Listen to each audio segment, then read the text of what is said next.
Los escritores somos errantes. Deambulamos buscando rincones donde compartir nuestros textos, y muchas veces erramos en ese camino, acumulando textos en nuestros cajones. Incluso algunos erramos buscando el lugar perfecto para nuestras sesiones de escritura. Pero hay algo que, en este eterno errar, se mantiene siempre con nosotros: la palabra. Bienvenidos a La Palabra Errante.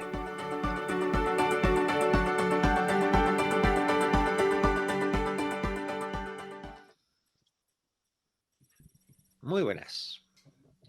La semana pasada dedicamos el programa a la literatura juvenil. Bueno, más en concreto al uso del sexo y la violencia en este tipo de literatura. Si te lo perdiste, ya sabes que puedes encontrar en YouTube, en iVoox o, como dice Monse, pues en todas las cosas que acaban en, en todo lo que haya audio, ahí estaremos. Al inicio del programa dimos una división aproximada de la literatura para estas edades, que sería infantil, middle grade, young adult, adult y todo eso que hoy en día hablamos. Hoy vienen a visitarnos dos invitados maravillosos, creadores de la saga Chano y Óscar. Ellos son Julio, el escritor, y Patricia, la ilustradora. Si esto fuera el 1, 2, 3, diríamos que son cuñados y residentes en Guipúzcoa. Hablaremos con ellos sobre cómo surgió la idea, sobre qué es una saga, tener una saga tan longeva, el vértigo hacia lo nuevo, porque hay novedades que hablaremos hoy. Pero bueno, antes quiero que bajemos un poquito a nuestra infancia. Dice, bueno, algunos, el viaje es un poco más largo, ya tenemos más añitos. Otras, el viaje es como, voy a acordarme qué hice ayer. Yo cuando era pequeño, no había tantos libros infantiles como ahora. Antes hablábamos, pues, los tomos de Barco de Vapor, con esos colorillos que ibas viendo, que ibas avanzando.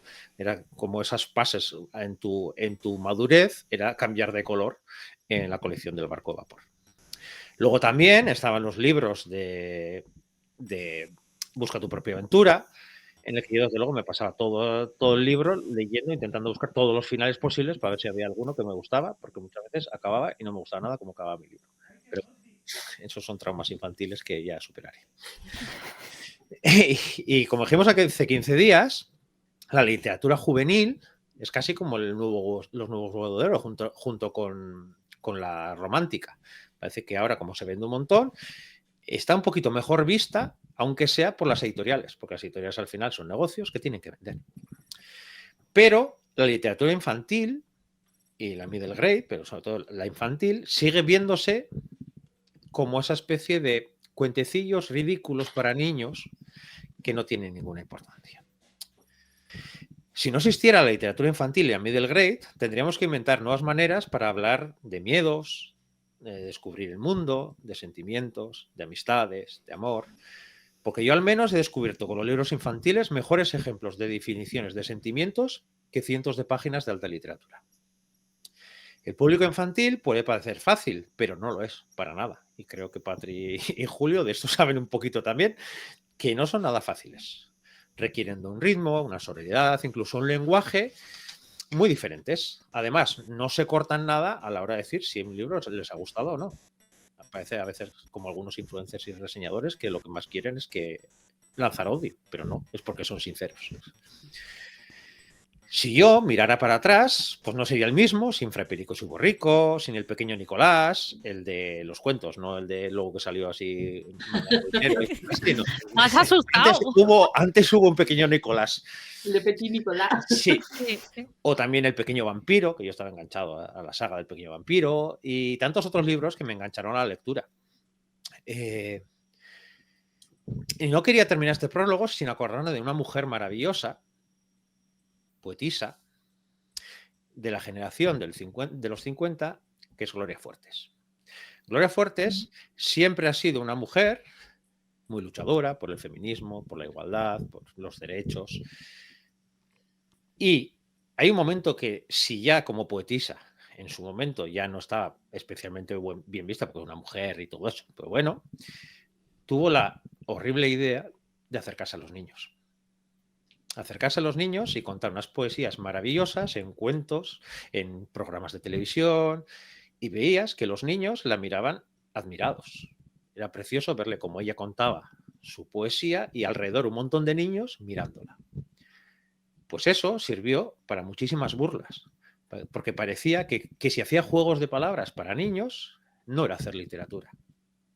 Entonces yo quería reivindicar esa manera de entender también la literatura, que la literatura no es solo esa alta literatura que dicen algunos, que yo tengo mi propia teoría, que digo que la alta literatura es por la altura del ego de los autores que la escriben, no por otra cosa, pero bueno. En resumen, de todo esto que se me iba, la literatura anterior a la juvenil suele ser más despreciada que esa juvenil. Y justo esa es la que pasamos, para mí, una de las fases más importantes de nuestra vida, que es que pasamos de aprender a leer a aprender a que los libros nos cuentan historias. Porque cuando empezamos a leer, empezamos a juntar palabras, pero hay un momento en el que nos empiezan a gustar las historias que se cuentan en esos libros. Y esas personas que se enganchan a esas historias en esa edad, es mucho más fácil que luego sean lectores. Como para que digamos que esa edad que estamos hablando de infantil o middle grade, no es importante para la literatura futura, porque seguramente sin esa no estarían los niños enganchados a la lectura y esos altos literatos no tendrían papel donde escribir. Así que, buenos días, buenas tardes, buenas noches, bienvenidos a La Palabra Errante.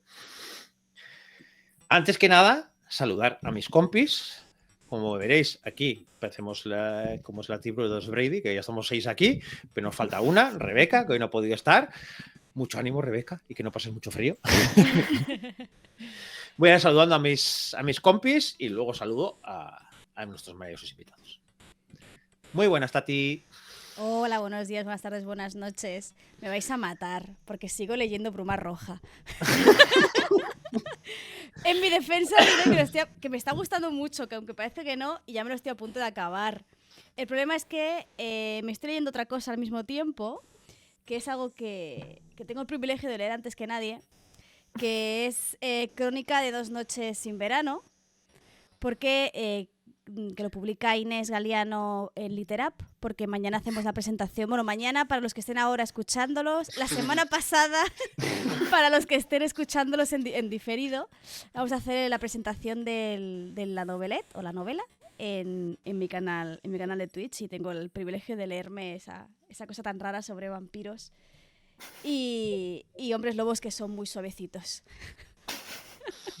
Solo digo eso de momento.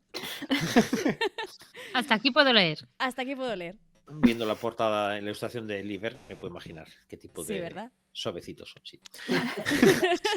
Muy buenas, Laura. Oli, buenos días, buenas tardes, buenas noches. Pues yo me estoy leyendo Larga vida al Rey Flores, que es la segunda parte de esta trilogía de Irene Morales. Voy bastante despacito, pero me estoy acercando ya a la mitad del libro. Irene, por favor, no hagas capítulos de 30 páginas, que es que me muero. Son muy largos, pero está muy bonito. Me gusta mucho cómo escribe Irene. Y ayer me acabé el audiolibro de Paladin's Grace de Tekin Fisher, que es una autora que va a ser este año. El año pasado ya leí un libro suyo y me gustó mucho. Y este año llevo 2 y los 2 me han parecido súper entretenidos. Para mí, va a ser una autora confort, porque hace fantasía como muy cozy y a la vez con cosas muy oscuras y con un humor muy peculiar. Y me gusta mucho. Y este es de un paladín cuyo dios murió hace 3 años. Entonces es una cosa como muy rara. Y por cosas de la vida, pues acaba juntándose con una chavala que es perfumista. Y son muy monos, son adorables. Y tienen ahí su tramita de resolver un intento de envenenamiento. Y está muy guay. Y también hoy me he leído muy cortito, bueno, audio escuchado, Rapunzel, de los hermanos Grimm, que son 30 minutos de audiolibro, pero básicamente yo he cogido este audiolibro porque está narrado por Andrew Wincott, que es el señor que le pone la voz en el Baldur's Gate 3 a Rafael, que es un demonio, y yo oí hablar a este señor y digo, qué voz tan bonita. Y luego me enteré de que narraba audiolibros y es una maravilla. O sea, si tenéis Storytel y leéis en inglés, os lo recomiendo porque tiene una voz muy bonita. Tiene muchos cuentos de los hermanos Grimm narrados, así que... Muy bien. Muy buenas, Monse. Buenas, buenos días, buenas tardes, buenas noches. Bueno, pues yo me acabo ayer en el viaje de ida y vuelta al trabajo, me leí La analfabeta de, no sé si lo voy a decir bien, Agota Christoph, o Agota, bueno, que es,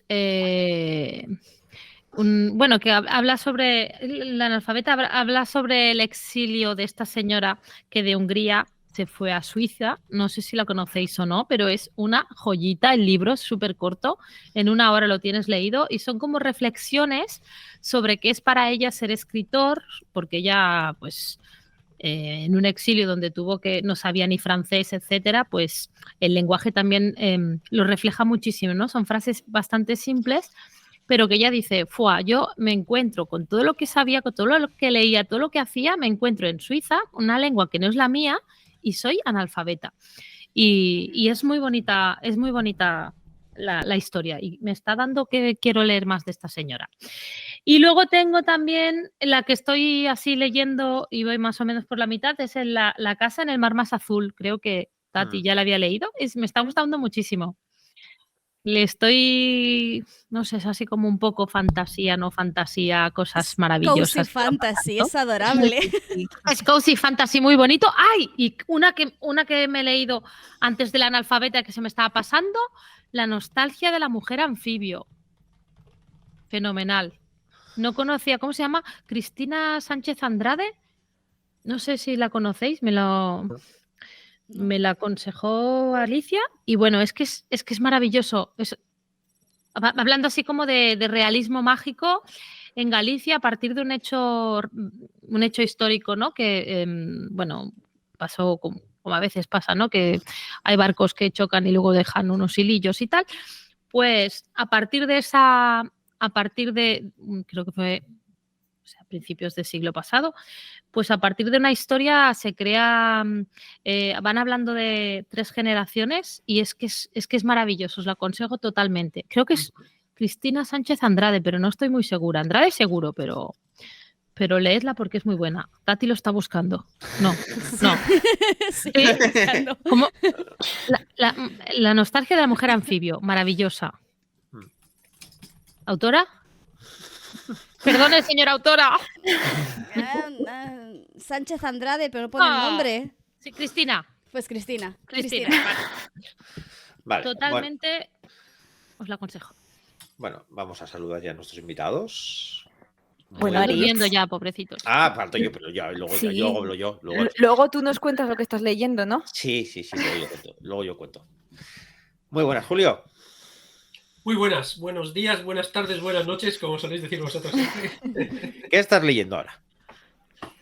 Pues este es mi año de releer. He tomado la firme decisión de decir, bueno, ya con todos los libros que hay y con la torre que tengo sin leer, ¿para qué voy a ir añadiendo cosas a la cola? Entonces he tomado me hice los últimos 5 años de lectura, seleccioné como 16 o 20, algo así, y he decidido que este año me los voy a leer, pero de esos de tomar notas. La mayoría es no ficción, son libros que me interesan por diferentes temas, o bien de literatura, o bien de marketing, o bien de negocio, o cosas de estas.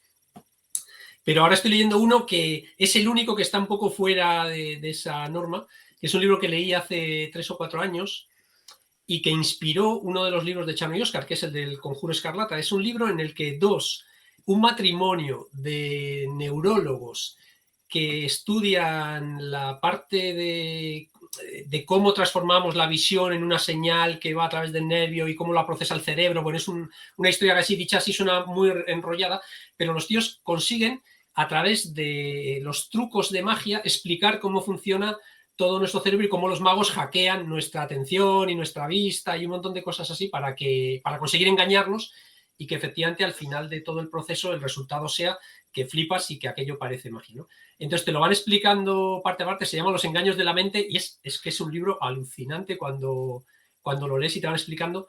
Pues la verdad es que desde el punto de vista científico, todo lo que los magos han estudiado desde un punto de vista intuitivo, el respaldo científico que tiene es muy chulo.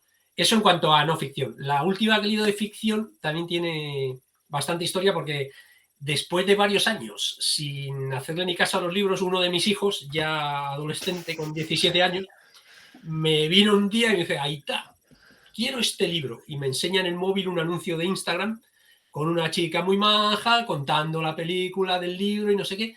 5 años intentando que lea, ni puñetero caso. Un anuncio de Instagram con una musiquita chula y eso, pues al final me dijo que el libro, compré el libro, todavía no lo he abierto porque es verdad que estaba de exámenes y acabaron ayer, pero yo he aprovechado para leérmelo mientras y me ha encantado. Se llama Siega, de Neil Susterman. Es una trilogía que seguramente habréis leído ya vosotros, pero que yo no conocía. Está muy chula. Y a mí me ha gustado mogollón. Me he leído el primero y seguramente seguiré con el siguiente. Sí, además la portada me encanta de ese libro. Sí, está curioso. Bueno, y muy buenas, Patri. Hola, buenos días, buenas tardes, buenas noches. Pues yo estos días la verdad es que no me ha dado mucho tiempo a leer. El último que leí ya hace un tiempecito, el de Sayen, Primavera en el Norte, que es romántica y cuenta la historia como un cazador de tendencias de moda necesita una influencia para ver cómo va a despertar una nueva tendencia. Él cómo podía querer una nueva tendencia a través de una influencer. Entonces cuenta la historia de cómo van dando esos pasos y de cómo se desarrolla la relación amorosa entre el creador de tendencias y esta influencer que era antes su ayudante. Que vieron que resulta que la que mejor iba a representar la tendencia que él quería lanzar, pues era ella. Y entonces es muy tranquila, está muy bien narrada y va en modo lento. Ahí se va desarrollando lento, pero muy bonito. Y la verdad es que terminas con buenas sensaciones. Y también pues es curioso pues porque yo del mundo de la moda... La verdad es que no tengo ni idea, me suena más la parte de la influencer, no es que yo sea influencer, vamos, pero de cómo tienen que trabajar, de cómo están todo el rato expuestos y todo eso. Y luego estoy esperando a ver si tengo tiempo para empezar a leer Berta Vogler, que le tengo muchas ganas a Beatriz Ossés, y que el último que escuché fue un audiolibro de Soy una nuez que me emocionó un montón. Si queréis escucharlo y a ver qué tal, que no veo el momento de poder empezarlo. Bueno, pues yo os digo, por fin he terminado de leer los relatos para la antología benéfica. Nos reunimos este domingo para la decisión final y luego aparte he empezado Libélula de Laura Pelarray. La verdad es que ha empezado muy potente, he empezado hace poquito, porque la vida y esas cosas. Pero le tengo muchas ganas porque es curioso porque te puede gustar a ti o no, porque sí es de novela negra, tiene un toque de novela negra, porque hay un asesino serio en Pamplona, pero hay una mujer que ve el aura de las personas, que puede ver el aura de las personas y se encuentra con uno que no tiene aura. Y aparte de eso, están por ahí los terrores cósmicos de los mitos de Cthulhu. Todo eso mezclado en una novela. Dios, qué combinación. Y además estoy súper emocionado con esta novela porque tenía muchas ganas, le conozco a Laura, y me ha propuesto para hacer la presentación de la novela en la FNAC. Muy bien. En Donosti. Entonces, sí, lo que pasa es que será en abril, todavía falta tiempo. Le he dicho, mira, la leeré por primera vez porque tengo muchas ganas de leerlo, luego lo volveré a leer para la presentación y haremos cosas chulas en la presentación. Y luego, para temas personales míos, voy releyendo de vez en cuando este que me encanta, que es Espíritus y Seres de la mitología nórdica. Como una especie de antología, de antología, pues de distintos seres que hay. Como estoy en un mundo en el que aparecen muchos seres mágicos y tipos de cosas así, pues voy pillando ideas de por ahí. Y hasta aquí hemos llegado. Y bueno, vamos a empezar. Pero bueno, aquí ya sabéis, esto es la palabra errante. Y los invitados les vamos a traer 6 palabras. Aquí, la primera de ellas, no sé por qué será. A ver si os definen. Cuñados. Creo que algo Literalmente. ¿Por qué literalmente. será? La segunda, y luego hablaremos sobre ello, un viaje por una carretera durante un largo tiempo. Qué palabra tan larga. Sí. Es que hablamos en euskera, entonces hacemos Seguro que en palabras. euskera hay una palabra para decir eso, ¿verdad? La tercera, meteorito. También. La cuarta, Durango. Bien. De todo esto hablaremos. La quinta, Sharpa. Ujú. Y la sexta, que igual es la más complicada, literatura 2.0. Vamos, lo que se entiende, yo me lo guiso, yo me lo como. ¿Qué tenéis que hacer de todo? Sí, está bien. ¿No? Entonces, Todas ellas están presentes, sí, efectivamente. ¿no? Muy finas, muy finas. Entonces, como hemos dicho, vosotros sois los autores de Chano y Oscar. Ahora luego hablaremos también que no solo de Chano y Oscar dentro de nada. Pero buceando un poco por vuestra web, he visto unos datos así que dices, nada importantes. Si os digo que cualquier persona tiene un libro, lo que sea, y que tiene más de 700.000 descargas, que ha llegado a más de 50 países, que tiene más de 5.000 reseñas, con lo que cuesta hoy en día conseguir una reseña de cualquier libro, que está traducido a 7 idiomas, que es el castellano, euskera, catalán, gallego, inglés, portugués y alemán. Y alguno más que saldrá dentro de poco seguramente. Pues, Pronto por ahí. francés. Francés. Y luego tenéis 12 libros de la saga de Chano y Oscar y una saga que va a empezar. La de Sara Lee, que el 21 de marzo, ¿no? Ya está ya todo ya preparado. Y la pregunta obvia es ¿cómo surgió Chano y Oscar? Vale, esa la cuento yo, pero antes hago un disclaimer que dicen ahí. Todo que has contado es cierto y es así y hay que ponerlo en valor, pero hay una cosa de todo ello que son los 65 países que ahí tenemos que reconocer que no es mérito nuestro. Tú cuelgas alguna cosa en Google Play y automáticamente alguien en Indonesia se lo va a descargar. No sabemos para qué, no sabemos qué hacen con él en castellano, pero tú vas y en Vietnam se lo descargan, en Indonesia se lo descargan y tendrás 12 descargas de Indonesia, pero tienes descargas Pero de Indonesia. tiene, ¿eh? Oye, Entonces ya son 15, ya son 70 y pico países, pues si miras es un montón de países. Lo que pasa es que lo gordo pues al final se concentra en 10 o 12, que son los países sobre todo de habla hispana y Brasil. Y Estados Unidos, correcto, también la parte hispana de Estados Unidos. sí, casi nada. Bueno, Lo que me decías del nacimiento de Chano y Oscar, lo cuento a menudo porque es una historia curiosa. Mi familia, o sea, mi mujer, mis hijos y yo hace ya 6 años, 7 años casi, dejamos nuestra vida normal, entre comillas, en Donosti y nos fuimos a recorrer el mundo durante 3 años con una autocaravana. Entonces, el primer año estuvimos andando por Europa, pero el segundo año dimos el salto a Sudamérica, mandamos la autoca en un barco y nosotros nos fuimos allí en avión, cogimos la autoca del puerto y nos pusimos a andar. Y empezamos a recorrer, pues empezamos por Uruguay, luego Argentina, luego Perú, Chile, tal. Estando en Argentina, en un momento dado había que pasar de la costa atlántica a la costa a Chile, digamos, no es la costa pacífica porque no tiene Pacífico Argentina, pero había que pasar al otro lado. Y para hacer eso había que atravesar pues toda 800 kilómetros de soledad a través de la Pampa. Entonces, en esos 800 kilómetros, conduciendo aburrido por una de esas carreteras, se me ocurrió la idea de Chano y Oscar. Y ahí, por eso, ese mismo día, cuando paramos, cogí el portátil a toda leche y empecé a apuntar todas las ideas porque si no, al día siguiente se me habrían olvidado totalmente.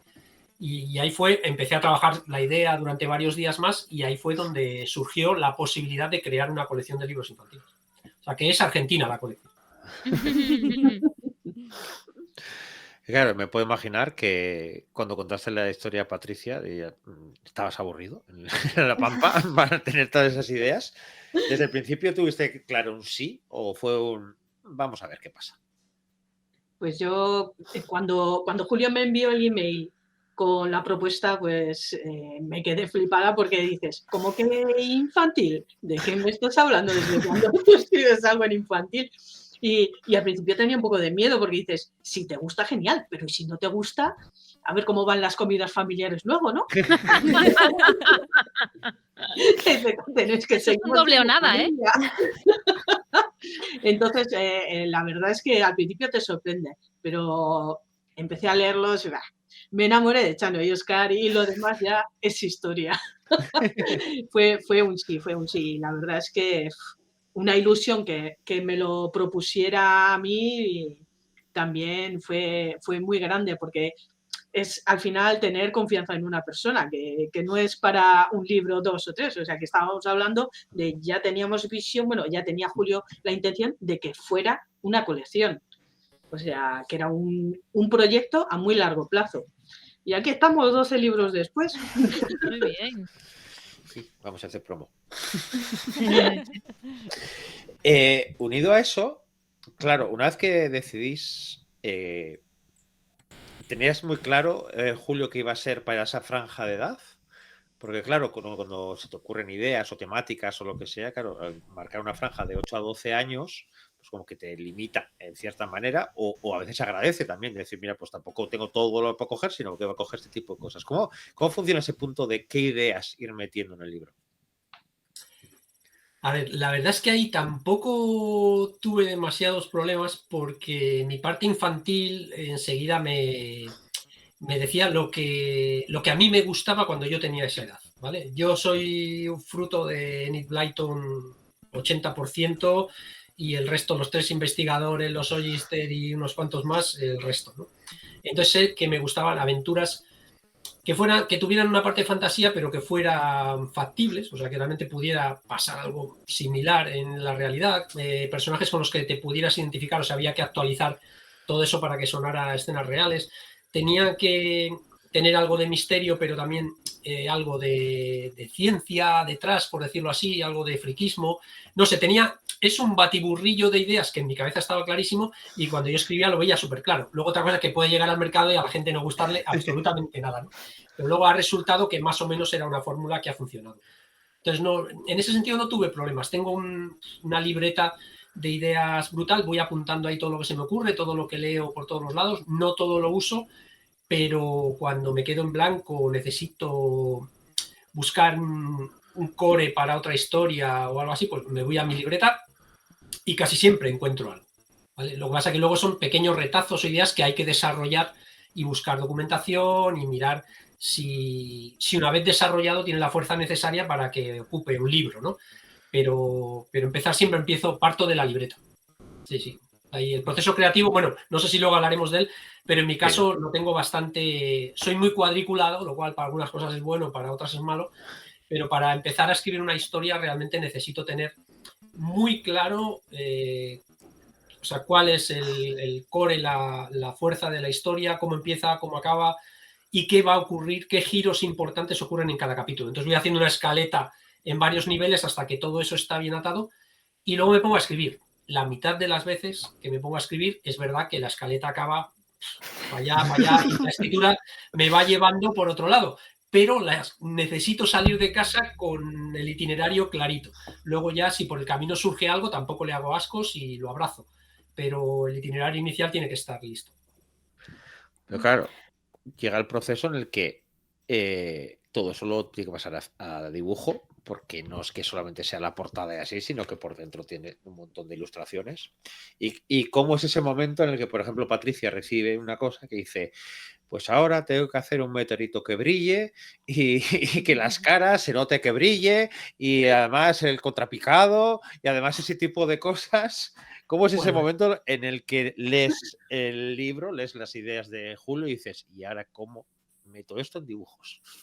Jolines, pues me acuerdo con la portada, por ejemplo, que siempre lo solemos comentar, ¿no? Como le fui pasando bocetos de a ver cómo podía ser, porque claro, la portada es una de las cosas más importantes para un libro a la hora de acercarte por primera vez a él, es lo primero que ves. Entonces, tiene que impactar, te tiene que dar cierta información sin ser un spoiler. Entonces, yo ahí andaba diciéndole para aquí, para allá, le mandaba un boceto, otro, hasta que él me dijo, ¿y si dibujas a Chano y Óscar desde abajo, mirando el meteorito dentro de...? Yo ahí así como, madre... Claro, es el primer libro, todavía pues te cuesta, pues ciertas perspectivas pues no son fáciles para mí, o sea, hay gente que se le da mejor una cosa, otras, entonces yo estaba luchando también con las limitaciones que unas he ido superando mejor que otras y nada, y así logramos llegar a la primera portada de La Piedra Verde, pero me acuerdo el día que me lo propuso que me quedé así como ay, mamá, a ver cómo hago esto, que quede bien, que quede digno. Por mi madre. Y aquí salió nuestra Soy primera la portada. pesadilla de cualquier ilustradora, también lo digo. O sea, O sea, es un cuñado, ¿no? lo reconozco Vaya. total. Pero no lo cambio, ¿eh? No lo cambio. Yo me Vale. quedo con mi cuñado. Patri me conoce y sabe que si no me gusta se lo voy a decir y que le voy a retar. Al final siempre le digo, o sea, tira para adelante a ver qué te sale. Si es que la editorial es nuestra, nadie nos va a echar la bronca. Si nos gusta lo ponemos y si no, pues no lo ponemos. Lo único que habrá que trabajar más hasta que salga algo que nos guste, pero digamos es lo bueno y es lo malo. Son buenos, o sea, los éxitos son nuestros y las cagadas son nuestras. Entonces, en ese sentido, sí que nos sentimos un poco más liberados a la hora de crear, pues porque no tenemos, o sea, el marco creativo nos lo ponemos nosotros, los límites creativos nos los ponemos nosotros y eso, bueno, pues tiene su parte buena también. Vale, una pregunta, ¿puedo? Sí. O sea, Julio dice si le gusta o no le gusta, pero Patricia le dice a Julio si le gusta o no le gusta la historia. Sí, también le he discutido puntos que dices, pues que esto no me gusta, esto me chirría. Bueno, hasta mi hijo también ha habido alguna que ya le ha echado la bronca. Y mi hermano, a su marido. También. Es que son los dos iguales, o sea, tengo otro Julio 2 aquí al lado. O sea, yo le enseño primero la ilustración a mi marido antes de enseñársela a Julio porque seguramente van a decir lo mismo. Son los dos tantos. Es una pasada. Yo tengo otra pregunta, que es una de las cosas que me parece más complicado de escribir infantil y middle grade, que es usar, o sea, que los personajes al ser tan jóvenes hablen como los niños de ahora, porque es que yo siempre me imagino intentando escribir algo así y sentirme como el señor Barnes diciendo, Dabuten, colega. Imagínate yo. Pues no, Claro, no ¿eso sabría cómo se decirte si he hace? caído en eso o no, vete a saber, igual he caído, pero la ventaja en mi caso, debo reconocer que tenía, ahora ya la he perdido, pero tenía la ventaja de que cuando empecé a escribir la colección, mis hijos tenían 7, 8 años y estuve conviviendo 3 años de viaje con ellos de una forma muy estrecha y digamos absorbiendo un poco lo que puede ser esa edad, ¿no? Y yo creo que en ese momento estaba bien conseguido. No sé si lo he ido perdiendo por el camino y ahora Saralí ha salido un churro y nos vamos todos a pasar. Pero yo creo que más o menos tenemos pillado el tono, mejor o peor, y tampoco, además, oyes a los chavales, ahora ya no, pero cuando ibas a recogerles al patio, al colegio, antes con 10 años, 12, todavía ibas al cole a recogerles, y tampoco es ese debut en colega, es una cosa un poco más neutra, quiere decir que al escribirlo hay que hacerlo, hay que bajar un poco el nivel de la escritura, y sí que en los diálogos te puedes dejar ir un poco más, pero en el resto de escritura, como está escrito por uno de los personajes en primera persona, pues al final el pensamiento, a la hora de pensar, tampoco piensan igual que hablan, entonces es un pensamiento un poco más neutro. No sabría darte una respuesta, al final tienen que ser los lectores los que digan eso, no sé. No, pero por ejemplo, siendo que tenéis o antes teníais a niños de esa edad, supongo que es más fácil sumergirse un poco en la burbuja que yo creo que si tuviera que hacerlo. O por ejemplo, Tati tendrá la ventaja de que está más cerca de la edad por tenerlos en el instituto, pero yo, por ejemplo, que lo que tengo son los sobrinos, o sea, hay veces que oigo hablar a mi sobrino y digo, ¿pero de qué habla? No lo entiendo. Según de qué edad tengan, sí es puede. complicado. 10 años full Minecraft. Bueno, yo he vivido, o sea, los libros se han escrito en la etapa Minecraft. O sea, cuando los primeros libros de la colección se escribieron en etapa full Minecraft total. Sí, depende de quienes vean los vídeos, de qué youtuber vea los vídeos, aprenden cosas muy curiosas, digamos, sí. Vale, entonces hemos llegado al punto de que vais haciendo esto, pero claro, luego hay que publicarlo. ¿Desde el principio teníais claro que detrás iba a haber una editorial llamada Sharpa? ¿O la idea era vamos a autopublicar y vamos viendo cómo va la cosa? A ver, al principio del todo no. Pero enseguida, en cuanto empecé, digamos, antes incluso mientras estábamos de viaje, le contacté a Patri, ella iba haciendo un poco, creando el universo gráfico, yo iba haciendo mi propia investigación de cómo funcionaba esto porque acababa de llegar al mundo editorial, tampoco tenía ni idea, no había hecho nada antes. Y me di cuenta enseguida, después de hablar con unos y con otros, que si queríamos acceder a los circuitos tradicionales, necesitábamos tener un sello editorial, ¿vale? Y esto es importante para alguien que quiera dedicarse a infantil, porque cuando te dedicas a escribir para adultos, puedes hacerlo a través de autopublicar o en Amazon o por cualquier otro sistema, y es relativamente fácil porque se vende bastante en digital, pero la mayoría de infantil se vende en papel, y es lógico porque los padres quieren que los hijos lean en papel y no quieren saber nada de tablets ni Kindles, que ya tienen bastantes maquinitas. Entonces, para acceder a librerías, grandes superficies o cadenas de librerías, necesitas que te lleve una distribuidora. Y para tener distribuidora necesitas tener una editorial, ¿vale? Entonces, esto para hacerlo bien, no te digo, si quieres llegar a las tiendas de tu provincia y tal, lo puedes hacer tú a mano. Pero si quieres tener una distribución nacional potente, necesitas tener una editorial y contratar a una buena distribuidora que te lleve todo esto. Entonces, ahí es cuando vimos que era necesario, o sea, que crear una editorial, nuestro propio sello, era totalmente necesario. Lo que pasa es que esto suena como algo súper complicado, pero lo que suelo decir siempre, o sea, crear una editorial es como crear cualquier otro negocio, o sea, pues te tienes que dar de alta como autónomo, tienes que hacer lo que harías para crear cualquier otra empresa, o sea, no es nada ni más sencillo ni más complicado que eso. Eso sí, claro, si tú tienes un libro o 2 libros y no sabes qué quieres hacer, pues es que darte alta en autónomo es un chorreo de dinero todos los meses. Pero si tienes claro, en este caso, que queríamos hacer una colección a medio largo plazo con muchos libros y dedicarnos a esto, por lo menos en una parte de nuestro tiempo, pues ya desde el principio lo planteamos de esa manera. Claro, puede ser, o lo podríamos haber planteado, que no se hubiera vendido nada de los 2 o 3 primeros libros y ya está, lo hubiéramos dejado, pero bueno, gracias a Dios, pues fue bien y seguimos adelante. Esa es un poco la historia. ¿Más preguntas por ahí? No, yo es que digo, de verdad, toda mi admiración. Dice, va, tengo una idea, venga, tú me lo dices. Y encima creamos una editorial. Ostras, es que se está creando una bola enorme. Bueno, tenéis que poneros en el contexto. Yo estaba en el contexto de que llevaba 3 años de viaje con mi familia, o sea, mi cabeza estaba full libre total, full free, abierta totalmente a ideas, había roto todas las cadenas, digamos, que tienes aquí, pues nosotros el piso lo teníamos alquilado, pagábamos la hipoteca con eso. Nosotros el trabajo lo había dejado, mi mujer también. O sea, realmente habíamos echado cuentas de cuánto nos iba a costar vivir 3 años con los mínimos y con los ahorros nos llegaba y dijimos, nos largamos. Entonces, eso te da mucha libertad mental para proponer. Yo 3 años en un camper con mi familia. Hombre, eso también, no, lo decía mucha gente, yo le mato. Dando clases a tus hijos, ¿eh? Dando clases a tus hijos. Bueno, pues además, en nuestro caso fue muy bien, la verdad. Bueno, tuvimos ahí, había una parte, la parte de la educación, que teníamos que dar clase nosotros a los peques por las mañanas, fue, pues, Tati, que es profesora, me entenderá. O sea, si tienes que dar clase a 24 o a 2 que son tuyos, pues es bastante problemático pasar del rol de padre al rol de profesor durante 4 horas y luego volver al rol de padre después.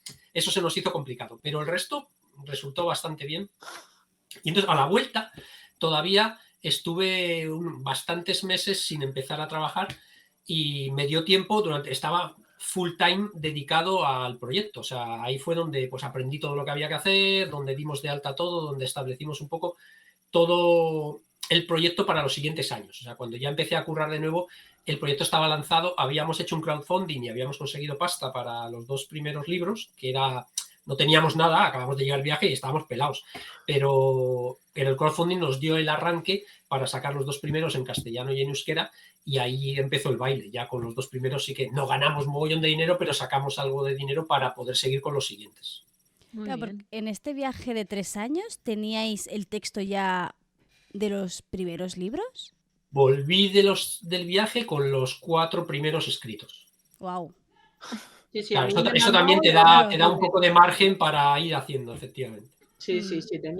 Julio tenía una clara ventaja sobre mí. Yo iba a la carrera detrás y así. Además, cuando Julio estaba de viaje, pues cosas de la vida, es que yo había decidido volver a estudiar y hice un ciclo de gráfica publicitaria que luego me vino muy bien. Y ahí fue donde descubrí que la verdad es que lo que más me gustaba, más que el diseño gráfico, era la ilustración. Entonces, cuando ya vino Julio y me plantó este proyecto, pues claro, los dos de cabeza, los dos, o sea, íbamos ahí a encontrarnos, estaba claro.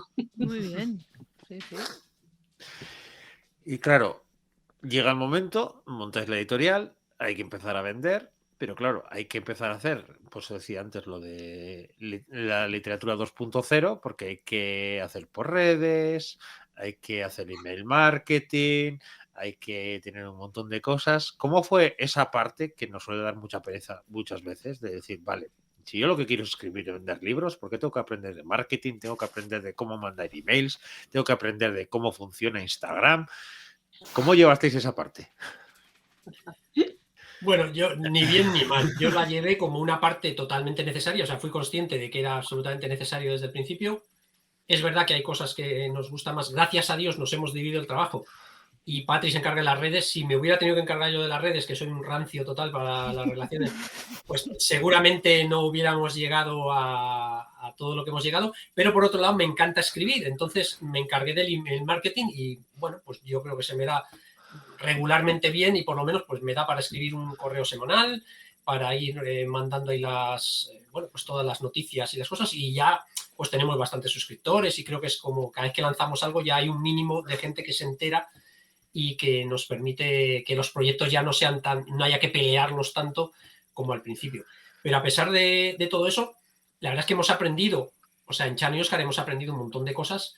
Y este lanzamiento nuevo de la nueva colección sí que lo estamos aplicando todo lo que aprendimos antes, lo estamos aplicando ahora para intentar hacer pues el máximo ruido posible y que el arranque sea bastante más potente que lo que fue en su día Chano y Óscar. No sé si funcionará o no, pero nuestra parte la estamos haciendo a tope. Entonces, bueno, eso, nos hemos dividido el curro, sin más. Sí, sí. Pregunta, ¿por qué Chano y Óscar y no Pachi y Aritz, por ejemplo? Buena pregunta. Pues te tienes que leer el libro porque Chano te lo cuentan en el principio, al leerte el libro.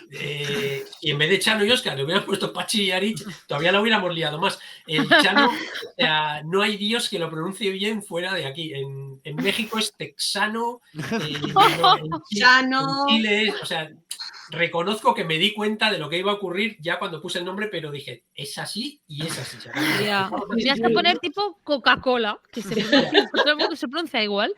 Sí, pero es que lo sabíamos desde el principio, dice, vamos a tener problemas, no van a saber pronunciarlo bien, pero es que también era un poco pues homenaje a nuestra tierra, ¿no? Al euskera. Entonces dices, vale, nosotros dos, la verdad es que no sabemos hablar euskera, pero es el idioma de aquí, el que nos hubiera gustado también haber aprendido, pues casualidades de la vida no pudimos en su día, pero queríamos reflejarlo ahí, aunque sea en el título. Y luego también da mucho juego, porque es bastante divertido ver todas las formas diferentes de que son capaces de pronunciarlo la gente. Sí, oye, pues a ver si lo traducís al italiano, ¿no? Chano, yo, Óscar. Bueno, el italiano será el siguiente. Si el francés sale bien, luego va el italiano. Venga. En francés no sé cómo lo pronunciarían. No me acuerdo muy bien ahí cómo iba la Chano. La TX. Chano Óscar. Sano. Claro, y toda esta parte de las traducciones, ¿cómo la gestionáis? Porque me parece una cosa muy tocha. Sí, es bastante follonero. Al final, pues tienes que dar con un buen traductor, traductora. La verdad es que nosotros reconozco que ahí hemos tenido suerte, o pensamos que hemos tenido suerte, porque también hay veces que no sabes, o sea, no tienes capacidad ni criterio para saber si la traducción que te han hecho es muy buena. Tú se lo pasas a alguien que entiende ese idioma y dices, oye, ¿qué tal está esto? Y te dan opiniones, pero nadie tampoco es como súper experto. Pasa que luego al final las ventas son las que te dicen si efectivamente está... En Amazon enseguida, cuando algo está mal escrito o tiene un montón de errores o cosas así, la gente se queja y te manda mensajes para corregir. Vosotras también lo sabréis. Y en ese caso no ocurre casi nunca. Entonces, buscamos un traductor, traductora. A veces nos ha pasado con portugués y con alemán, por ejemplo, no lo hemos buscado nosotros, sino que nos han escrito ellos. Pues el portugués, por ejemplo, fue alucinante porque nos escribió una abuela jubilada, profesora universitaria brasileña, nos escribió porque no sé cómo había llegado los libros y se los estaba leyendo a su nieto. Ella entiende castellano, habla castellano perfectamente y se los estaba traduciendo al portugués. O sea, ella lo iba leyendo y lo traducía simultáneamente, ¿no? Y al nieto le habían gustado mucho las aventuras. Y nos escribió para decirnos a ver si nos interesaba que nos las tradujera. Y dije, bueno, no sé, pues mándanos una prueba y le echamos un vistazo, nos mandó una prueba, lo miramos con otro traductor a ver qué tal era. Y al final, pues es que estaba muy bien. Y nos ha traducido hasta el libro, creo que el 9 o el 10 hemos hecho en portugués, no me acuerdo ahora. Sí, Y en por ahí alemán nos anda. pasó algo parecido. A través de nuestra traductora de gallego, tenía una amiga que era austríaca, alemana, y que estaba estudiando con ella la filología hispánica, no me acuerdo algo qué, y joder, que le habían gustado también las aventuras y no sé qué, y se ofreció. Le dije, bueno, pues lo mismo, haznos una prueba y mándanos, y al final resultó que muy bien, y también llevamos ya, está el 8 ahora mismo a punto de llegar para traducirlo a alemán. Y en alemán están funcionando magníficos, al nivel del castellano. Eso sí, para maquetar, Julio. Eso, claro, como los maqueto yo, al final no, en francés o en italiano o en catalán o en gallego te enteras de lo que estás maquetando, pero en alemán yo no me entero absolutamente nada, o sea, de cada párrafo hay 2 palabras que suenan a algo, el resto no. Bueno, pues tienes que mandárselo de vuelta, oye, ¿qué tal está? Ya lo tienes que revisar, bueno, da un poco más de trabajo. Además, el alemán tiene que las comillas se ponen unas abajo y las otras arriba, Sí, y correcto, es una movida. es igual que el inglés ahí, sí. Y los diálogos, y en portugués, por ejemplo, no sé si sabéis, pero en portugués los diálogos van maquetados con guión largo, pero se hace de las 2 maneras, se hace con comillas y con guión largo, pero el sistema no es exactamente igual que en castellano. Entonces hay que cada vez que tengo que revisar, tengo que acordarme, tengo por ahí un documento preparado de cómo se hace en portugués para revisarlo, es bastante, bueno, tiene sus cositas. Bueno, y ya poniéndonos a pensar, una persona que quiere escribir un libro middle grade, porque vosotros, por ejemplo, en Chano y Oscar, los 2 protagonistas son hermanos. Se puede decir que Chano es Chano porque le gustan los chanos, que son los gorros. De ahí viene Chano, para que sepáis. Vale, no lo sabía. De ahí viene Chano. Sí. Y Oscar viene porque Oscar. Sí, hay personas que se llaman Oscar. Entonces, tiene una familia, que a mí me encanta la familia, porque tienen un padre y una madre que, algo que me gusta mucho, y os comenté, que casi a veces parece como que los roles están un poco cambiados, porque el más cercano igual es el padre, la más estricta es la madre, y luego tienen una hermana adoptiva, que es Sarah Lee, que lo va a ser la protagonista de la nueva saga, y tiene un perro. ¿Cómo es el ir creando los personajes?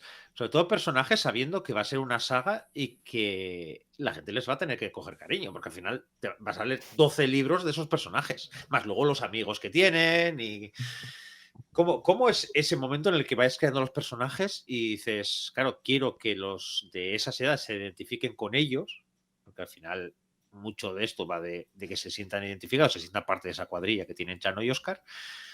Pero ¿cómo es ir decidiendo qué personajes, qué valores meter, que no suenen muy a moralina, pero que sí que tenga ese toque de middle grade, de ir descubriendo el mundo? Molaría cantidad decir que es súper meditado. Pero la realidad es que fueron surgiendo. O sea, sí que para que haya juego en las aventuras es verdad que tienes que balancear bastante las características de los personajes, a mi juicio. Todo esto es una idea mía, pero creo que tiene que haber alguien un poco que aporte cierto sentido común, tiene que haber alguien más alocado, tiene que haber alguien más responsable, tiene que haber otra persona, pues la típica persona que es como más tecnológica. Bueno, pues al final en los chavales tienes que poner varios perfiles para que cuando llega el momento de que ocurran cosas en las aventuras, pues haya un recurso en el que apoyarte. Pero fuera de ahí, luego el distribuir esas características entre los personajes que están y tal, a veces queda, si miráis los libros de middle grade, queda un poco cliché el que siempre hay, pues eso, el listo pero tímido, el fuerte pero tal, la chica que no sé qué. Entonces intenté salirme de los estándares, pero sin tampoco hacerlo a posta, o sea, intentar que los personajes reunieran un poco características generales. Oscar ha salido el bala y Chano ha salido el responsable, pero luego resulta que tenían una hermana pequeña que nació como un secundario sin más pretensiones en el primer y el segundo libro, y que a medida que iba avanzando la colección, sobre todo a partir del número 5, no hice nada conscientemente, pero le empezaron a ocurrir cosas que pedían a gritos más protagonismo, y ya a partir del libro 9-10, desde luego estaba claro que estaba pidiendo otra colección. Nosotros a partir del 10 conscientemente la sacamos de foco, aparecían las aventuras, pero ya no tenía tanto protagonismo, como preparando un poco el camino a que fuera ella la propia protagonista. Entonces ahí sí que no fue aposta, pero el hecho de que ella fuera adoptada y china, pues no sé si mi subconsciente me lo iba dictando o si surgió por casualidad, pero es verdad que todas las aventuras iban ocurriendo y se iban apuntando en la dirección de que eso iba a ser la semilla de otra nueva línea temporal, de otra nueva historia. Y ha funcionado muy bien. O sea, realmente el hecho de que en el libro 5 le ocurre una cosa, en el libro 7 descubren otra cosa de sus orígenes muy importante. No voy a hacer spoilers aquí, pero es así. Luego en el libro 8 y 9 le ocurren otras dos cosas súper importantes, y ahí ya está clarísimo que ella empieza su propio camino. ¿Vale? Entonces ha ido surgiendo, no es nada que cuando empecé con el primero y el segundo tuviera claro, pero a medida que iba avanzando las historias, sí que en mi cabeza creo que iba montando ese Lego que en el futuro iba a ser Sara Lee. Y luego también algunos lectores ya estaban pidiendo, o sea, ya te decían, ¿y algo de Sara Lee? O sea, ya esa semilla que había plantado Julio ya estaba germinando en unas cuantas mentes lectoras. O sea, que eso ya dices, nos tenemos que lanzar, tenemos que ir adelante. Vosotras también escribís, vosotros, entiendo que a veces os pasa, o sea, hay personajes que se revelan, que cuando tú estás escribiendo, bueno, el personaje empieza de una manera y tú vas escribiendo y no puedes parar de decir que está haciendo algo que tú ni pensabas que iba a hacer al principio. A nosotras nos pasa, a Rebeca no. Pues a mí me pasa, y me pasa continuamente. Y bueno, y esto no me parece mal. Hablo de ello como que eso, mis personajes se revelan y hacen lo que les da la gana, y es genial porque me lleva por derroteros que nunca hubiera pensado. Y Sara Lee ha nacido por eso. O sea, tiene un carácter, desde el principio sí que se le veía un carácter fuerte, pero que a priori tampoco yo lo identificaba con lo que le iba a ocurrir en el futuro. Pero bueno, ha resultado así y me encanta. Y Patrick, ¿cómo es el momento? Claro, todas esas ideas vino ya Julio con 4 libros debajo del brazo, pero claro, tenías que ponerle cara a cada personaje. Entonces, Sí, ¿cómo es el momento ese en el que dices, yo me los imagino de una manera, porque ya están muy formados, ya con 4 libros así, Julio tendría su imagen de cada personaje? ¿Cómo fue ese momento en el que tú empiezas a darle cara a esos personajes? Bueno, primero tuvimos que decidir en qué estilo más o menos iban a tener las ilustraciones, porque tal como están ahora Chano y Oscar, no era de la forma que yo dibujaba. Entonces, estuvimos viendo un montón de colecciones, valorando hacia qué línea queríamos ir.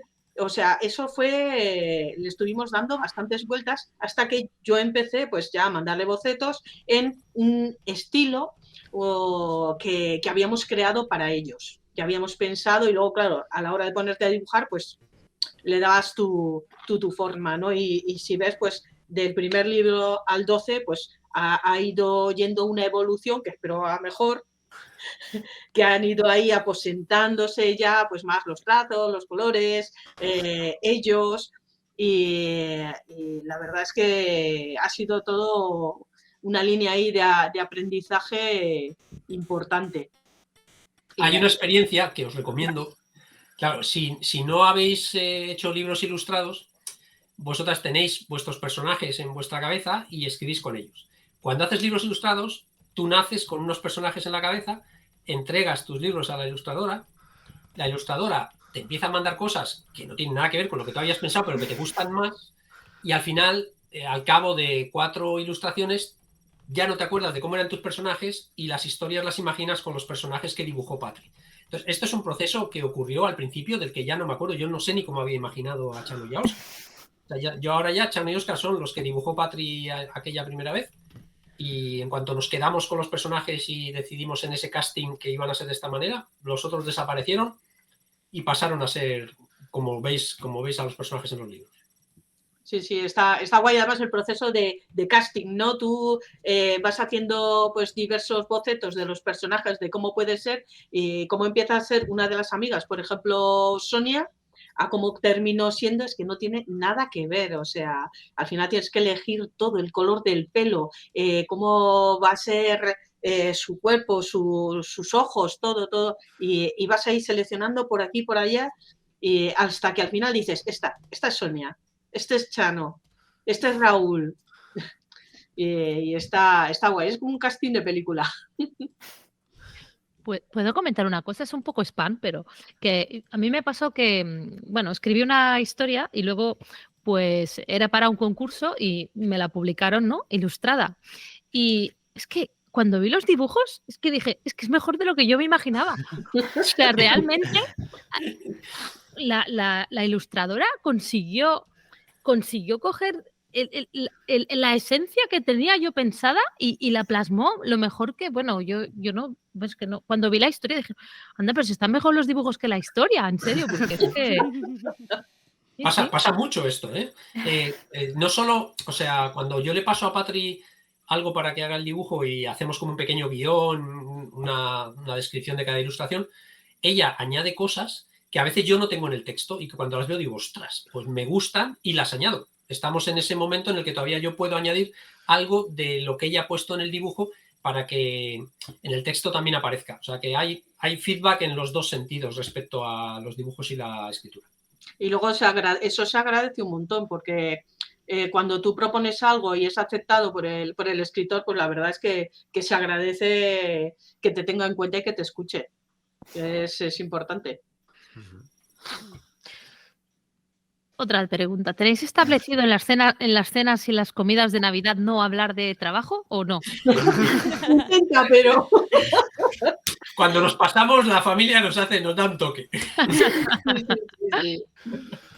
De forma natural, ya dice, venga, que os estáis pasando, tócame el postre.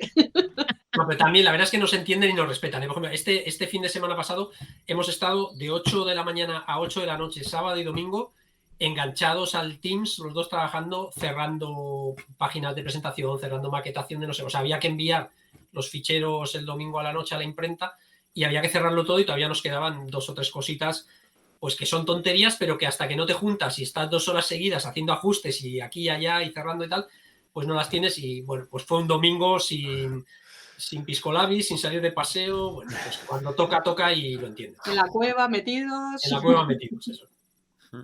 Sí. Luego, aquí solemos hablar mucho, mayoritariamente de género, no es de género, y conocemos un poco pues temas festivales, que hemos estado en festivales y todo eso. Claro, el infantil middle grade es un poco diferente, no suele haber tanto festival de ese tipo de literatura, pero sí que quisiera que me comentarais un par de cosillas sobre eso. Por un lado, ¿cómo es la relación con los chavales cuando os van a comprar el libro, sobre todo cuando ya han leído y os dan feedback de qué es lo que les parece y todo eso?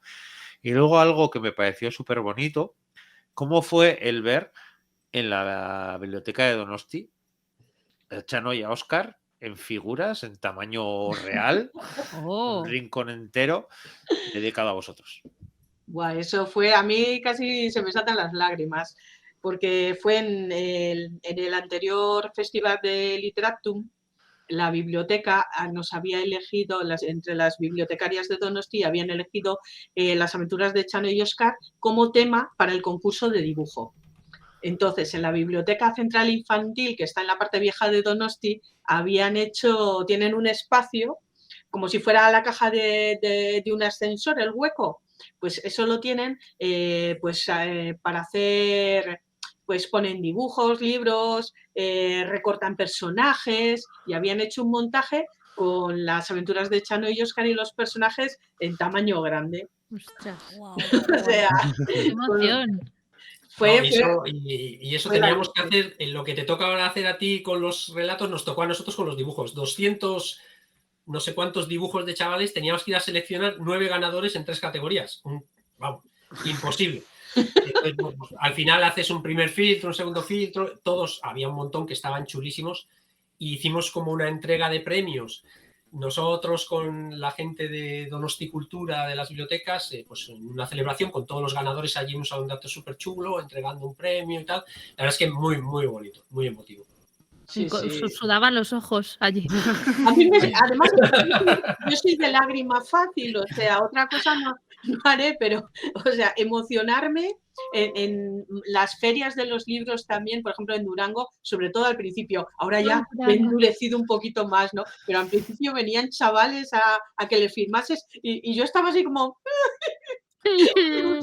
Además, en los primeros años hubo unos casos así de reconversión a lectores de unos cuantos niños que vinieron los padres así como a escondidas, oye, que le ha encantado y quiero llevarme otros 3 libros más, y tú así como que me pongo a llorar aquí mismo de la emoción.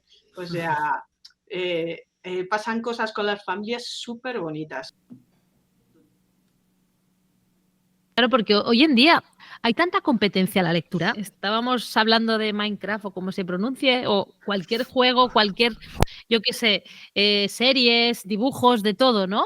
Y que la gente pase tiempo leyendo tus libros, esto es emocionante. Pero sí, es una pasada, ¿eh? Y luego es que hay mucho en literatura ya también, hay un montón y muchas cosas buenas. O sea, de eso dices, es que yo no doy abasto con todo lo que quiero leer. Y dices, y lo que me estaré perdiendo. Pero es que, y claro, que te elijan a ti. Y no una vez, no. 12, no. Bueno, todos los números. 12. Y cuando ya te vienen, este año, claro, este año no presentábamos en Navidad ostras, es verdad. un título nuevo. O sea, ha sido el primer año que vino no un chaval, vino un padre que me ha dicho el chaval que me lleve el último. Y le decimos, mira, el último es este. Era el número 12, pero que había salido en mayo. Y se lo damos y el hijo estaba detrás, se lo da al hijo y el hijo lo ve, este ya lo tengo, todo enfadado, ¿eh? Y entonces decimos, wow, pues es que, cariño, no hemos podido, estábamos trabajando en una nueva colección y no nos ha dado el tiempo para sacar el 12 y tal, y se fue el chaval súper frustrado. Un momento, sacamos un calendario que hacemos todos los años como de regalo y le dimos al chaval el calendario, es muy bonito, así de Chano y Oscar y tal, pero claro, no es un libro. Pero bueno, por lo menos se fue con un detallito puesto, pero fue... Sí. Ostras, se fue hecho polvo, venía el hombre, pero directo a por el último ya y tal. Eso, la verdad es que te da una idea de que efectivamente llegas, en algún momento, entre comillas, llegas a ser importante, igual que en su día, en mi juventud, fueron importantes aquellos libros de los 5 para mí, y yo los leía y buscaba el siguiente y el siguiente. Entiendo que ahora hay chavales y chavalas que igual se engancharán también, y seguir el siguiente de la colección y saber qué ocurre y tal, pues resulta importante para ellos. Son personajes con los que ya se han familiarizado, que forman parte... bueno, pues de su universo de alguna manera, y quieren seguir sabiendo qué les ocurre, ¿no? Eso es súper chulo. A mí me pasó, cuando era pequeña, me gustaban muchísimo unos libros de Anastasia Krupnik, que no recuerdo la autora, se llamaba Lois, no me acuerdo qué. Le mandé una carta porque ya cuando Anastasia ya terminaba la vida, o sea, los libros, le mandé una carta a la autora que no sé ni dónde llegó, porque además yo se la escribí en catalán directamente. La señora no tendría ni idea. Pero le escribí una carta a la señora diciendo, es que ¿cómo me puede dejar a mí así? No se puede terminar esto así. Sí, sí. Sí, porque lo que comentaba un poco antes Monse, es verdad que hay muchísimas colecciones hoy en día, así como antes era raro lo que decíamos antes de los 5, de cosas así, pero ahora hay colecciones enormes.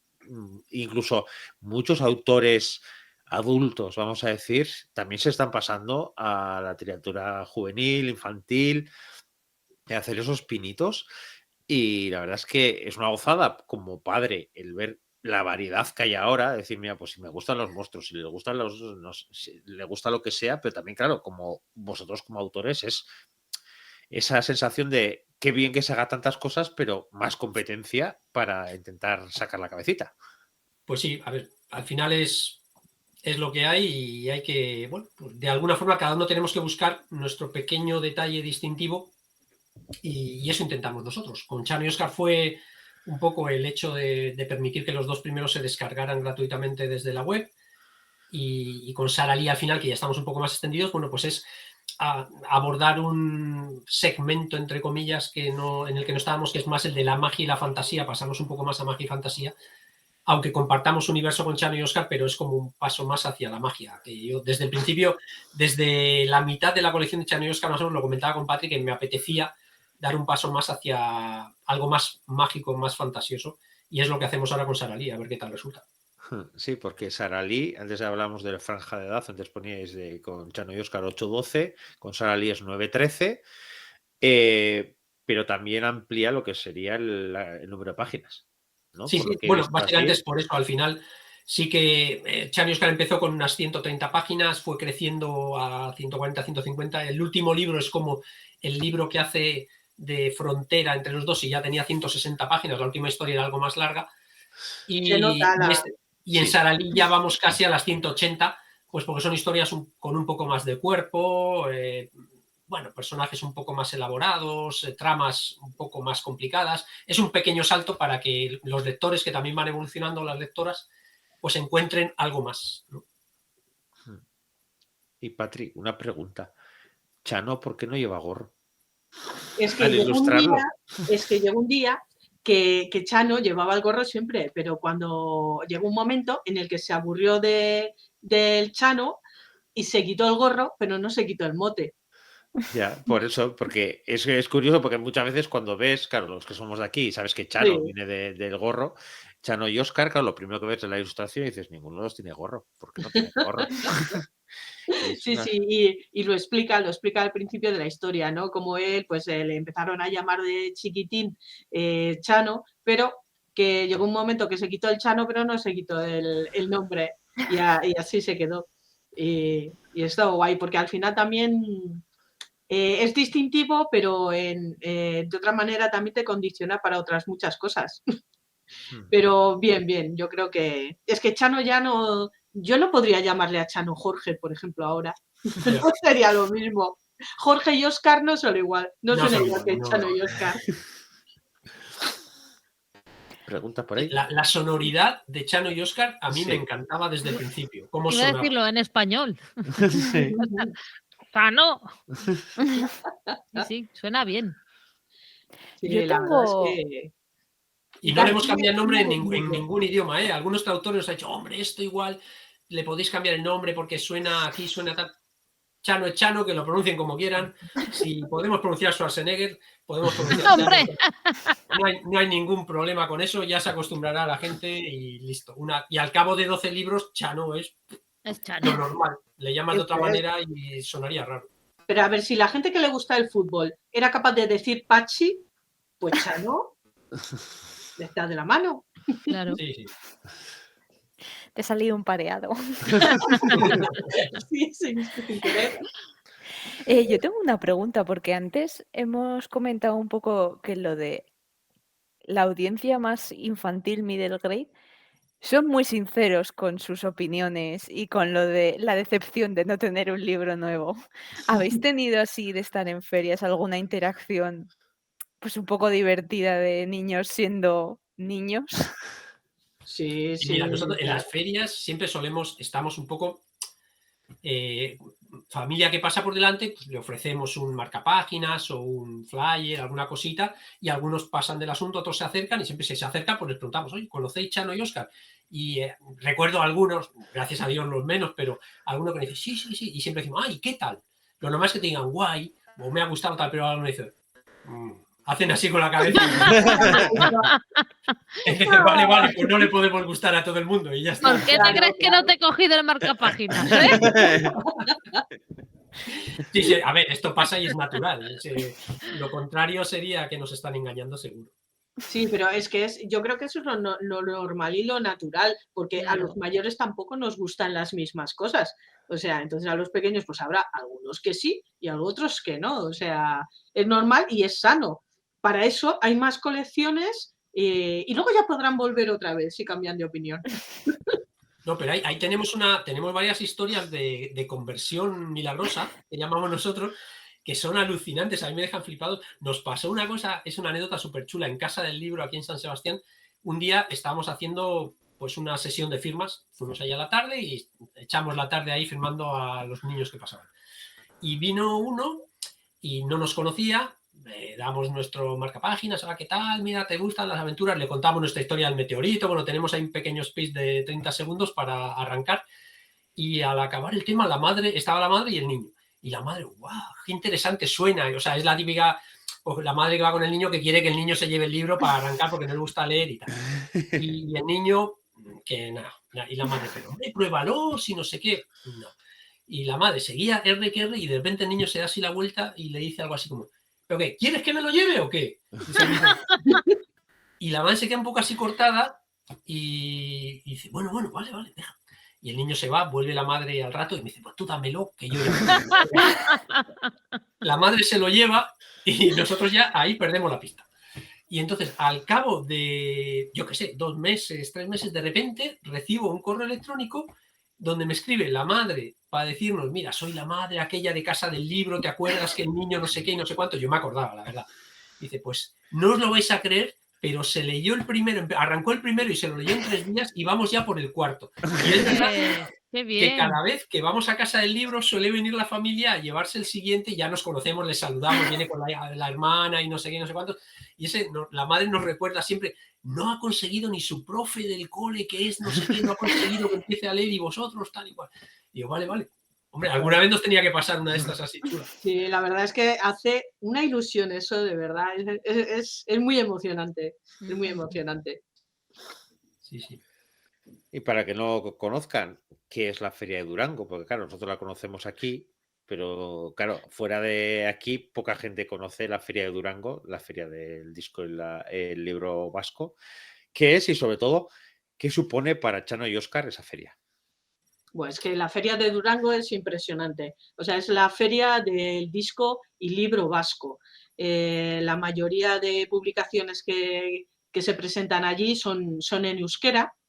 Y hasta hace poco, si publicabas a la vez en euskera y en castellano, allí podías llevar también en castellano. Pero este último año, para lo que era hasta 12 años, creo, solo podías llevar en euskera. Pero bueno, el caso es que por allí pasan familias, es una fiesta, pero miles y miles de personas, es un pabellón así cubierto y hay un ambientazo que es impresionante, pero la de gente que pasa, la exposición que tienes, que allí para darnos a conocer es muy importante, porque tú sigues preguntando y hay mucha gente que no ha oído hablar de nosotros nunca, entonces es un gran escaparate y para nosotros es una inyección fuerte ahí de visibilidad. Tenéis que pensar, para los que sois catalanes y habéis vivido Sant Jordi a tope, Durango, dentro de su medida, es como 4 días seguidos de Sant Jordi. O sea, además, lo que pasa que en vez de ser en la calle, precioso.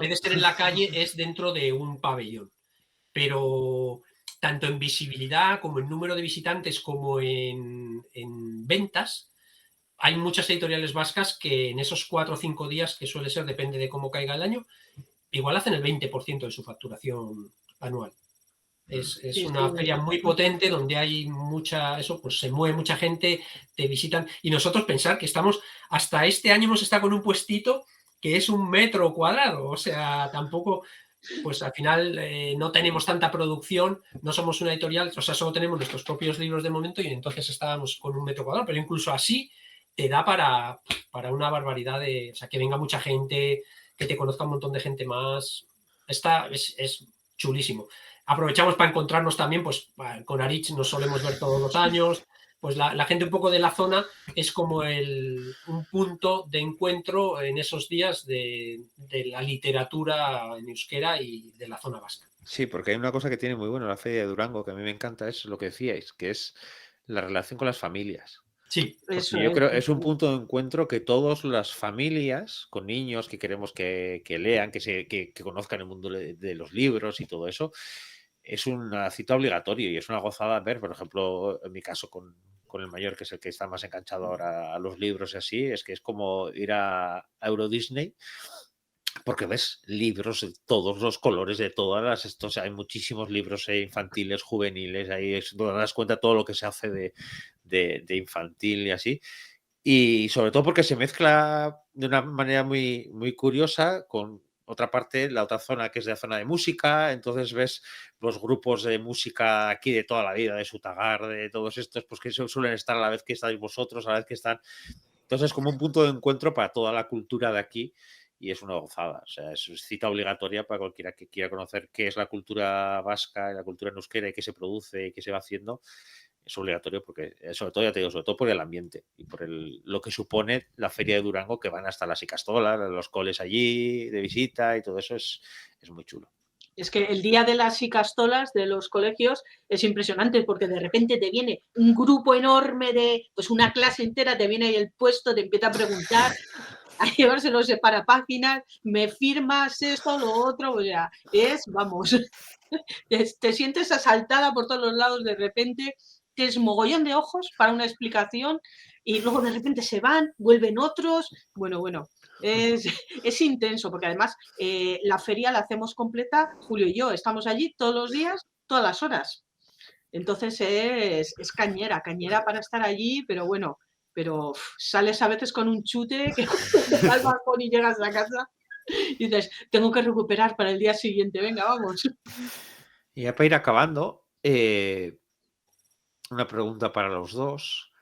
A una persona que nos esté escuchando este programa y diga, tengo una idea de escribir una novela infantil, middle grade, ¿qué creéis que es importante para ese proceso? Y sobre todo, en este tiempo que lleváis ya... ¿Cuándo empezasteis? ¿2018 empezasteis esto? 2000... Bueno, el proyecto, digamos, las primeras pinceladas del proyecto, yo te diría que empezamos en 2016. Yo a escribir empecé en 2016. Y con todo este proceso, ¿hay algún consejo que le podéis dar a una persona que quiera lanzarse a crear una saga middle grade como las vuestras? ¿Algún consejo que digas, no te metas, que es una locura? ¿O que digas, mira, merece la pena? ¿O qué le diríais? No sé, yo desde el punto de vista literario, si le gusta escribir, que escriba, que no se preocupe de nada más, que desarrolle su capacidad de escritura, que escriba historias con las que disfrute, pero si de verdad quiere convertir esto en una actividad seria, o sea, en ser parte importante de su vida, tiene que asumir que hay una serie de cosas aparte de escribir que también va a tener que hacer. Sin más, esto es importante. Entiendo que es importante no solo para infantil, sino también para escribir para adultos, pero eso ya es si quieres convertir esto en una parte semiprofesional de tu vida. Si escribes porque te gusta y de vez en cuando, pues cada 4 o 5 años acabas una novela y quieres intentar publicarla, bueno, pues tampoco tienes que volverte mucho más loco. Pero si lo que quieres es que se venda bien, que esa novela sea conocida, que los lectores lleguen a ella, aparecer, estar en las librerías, pues ahí hay mucho trabajo de fondo que hacer que ya no es literario y que también te tiene que gustar por lo menos un poco para que lo puedas hacer. Sin más, es una visión realista de cómo está el mercado ahora mismo, porque es verdad que publicar es sencillo ahora. O sea, tú escribes, aprendes 4 cositas para subir un libro a Amazon y ya has publicado. Pero eso significa que probablemente te pierdas en el océano de millones de libros de Amazon y te va a conocer poca gente. Entonces tienes que hacer más cosas para, bueno, pues para intentar que te conozcan más, sin más, para intentar llegar a más lectores y que descubran tu arte. Y luego ya te dirán si les gusta o no, pero por lo menos llegar a ellos. Entonces esa es mi visión. Yo creo que sobre todo disfrutar escribiendo, porque tienes que escribir historias con las que te lo pases bien, pero saber que esto está después. Y que no es fácil, que hay mucho, si de verdad quieres lograr algo, hay muchísimo trabajo detrás y a veces las cosas no solo dependen de ti, de todo el esfuerzo que has hecho. O sea, la meritocracia no funciona. O sea, tú puedes poner mucho de tu parte, pero luego hay también más cosas. Pero lo mínimo que tienes que hacer es poner todo de tu parte y aprender qué es lo que se cuece en este medio editorial y si puedes tener contacto con más escritoras, ilustradoras y así para ir aprendiendo, ahí están las asociaciones también que te pueden dar una idea o te pueden dirigir o dar algún consejo, no sé, pues siempre puedes encontrar información, búscala. Ujú. Si es de primera mano, pues mejor. Pues no sé si tenéis alguna pregunta más para hacerles y si no, Monse, ya sabes, hacer tu magia. Hago mi magia. Pues allá voy. Personajes que se revelan, conversiones milagrosas y Cerro de Úbeda han patrocinado el programa de hoy. Solo me queda decirte que si te ha gustado nuestra charla con Julio y Patricia, cuñados y creadores de Chano y Óscar, lo compartas por Twitter, que yo sigo llamándolo así, o por donde tú quieras. Y si no te ha gustado, pásaselo a tu peor enemigo. Si no tienes Twitch, puedes vernos en YouTube y poner pausa y zoom para ver los libros de la lista de pendientes estancada de Tati. O zoom en el barco de Aritz, que no sé cómo se llama, o poner pausa en el momento en que hago spam de mi libro. Si lo tuyo es más de escuchar, porque esto originariamente era un podcast, puedes encontrarnos en cualquier plataforma de podcast, iVoox, Spotify, Google Podcast, Apple Podcast y todo lo que termine en podcast, o en nuestra web, lapalabraerrante.com. Para que podamos continuar creando y compartiendo contenido, escríbenos 5 palabras bonitas para que sepamos que estás, como dijo Aritz, y demuestra que nos escuchas o que nos ves. Dale directamente al me gusta en iVoox o escribe una opinión en Spotify o Apple Podcast y síguenos en Twitch. O bien suscríbete con Prime, que a ti te sale gratis y a nosotras nos das una alegría. Pues ya está, poco más que decir. Lo primero, antes que Muchas nada, gracias, muchísimas Julio y gracias, Patricia. Julio, Gracias, Patri. gracias a vosotros. Gracias a vosotros. Mucha suerte con Sara Lee.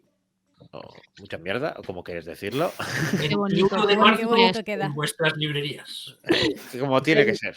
Y aquí, que somos mucho de género y ya que vamos soltando la magia y todo eso, pues que haya mucha magia, que disfrutemos mucho con Sara Lee. Y lo dicho, muchísimas gracias por todo y al resto, ya sabéis, hasta la semana que viene. No, en los podcasts sí. Nosotros en directo hasta Qué dentro lío, me de está a aquí. explotar la cabeza. Eso sí, en el pasado, si estás oyendo el podcast, es la semana que viene tendremos el directo. Si no, en definitiva, cada 15 días en Twitch. Aquí estamos. Y ya está. ¿Vale? Venga, Muchísimas gracias. Un abrazo, muchas Hasta gracias. luego.